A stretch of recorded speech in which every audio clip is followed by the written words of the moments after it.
ڕیفراندۆم و پرسی دەوڵەتی کوردی لە هەرێمی کوردستان ماوەیەکە تابڵەی بەگەرمی باسی لێوە دەکرێت.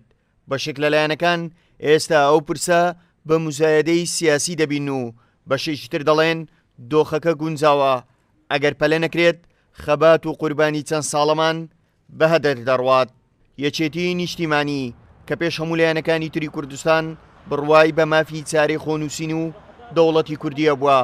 سەرۆکی فراکسیۆنی یەکێتی لە پەرلەمان دەڵێت هیچ لایەنێکی سیاسی ناتوانێت دژی ڕیفراندۆم بێ. ئەکید هیچ لایەنێکی سیاسی ناتوانێت لە دژی ڕیفراندۆم هیچ جۆرە هەڵوێستێکی هەبێ، چونکە ئەمە مافی نەتەوەکەمانە و بابەتێکە کە گەلی کوردستان بڕیاری لەسەر دەدا، بەڵام بەتەکید پێویستی بەوەیە کە ئێمە کۆدەنجی لەسەر هەبێ بۆ ئەو مەبەستە بەش بە حاڵی خۆمان سرەڕای هەموو ئاسنگانەی کە ئێستا لە هەرێمی کوردستان هەن چ قەیرانی دارایی، چه ئەکتیڤ نەبوونی کۆمیسیۆن، چه کارانەبوونەوەی پەرلەمانی کوردستان کە پێویستی بە یاسایەکی تایبەتمەندە لە ناو پەرلەمان، بەڵام من پێم وایە بە وەلانانی ناکۆکیە سیاسیەکان و ڕێکەوتنی لایەنەکان هەموو ئەو بابەتانە بابەتێکن کە دەکرێت چارەسەری ئانیان بۆ بدۆزرێتەوە.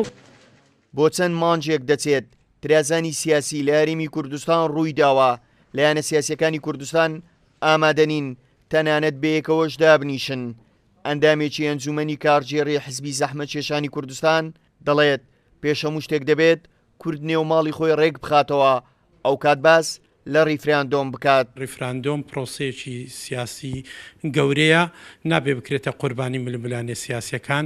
بۆ ئەنجامدامی ڕیفراندۆم و بۆ زامنی سەرکەوتنی پرۆسەی ڕیفراندۆمش پێویستیمان بۆ یەخستنەوەی نێوماڵی کوردیە.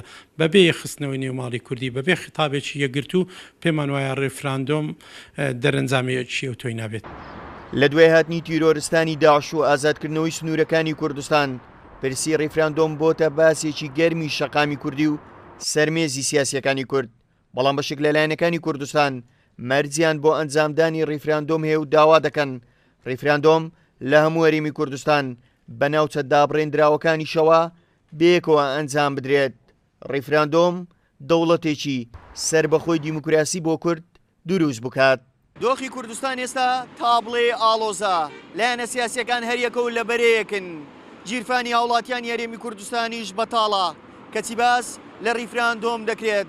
بەڵام ڕیفراندۆمێک لەو دۆخە ئەنجام بدرێت دەبێت تا چەند سەرکەوتوو بێت. هاوکار عەبدوڕەحمان، کورسات نیوز، هەولێر.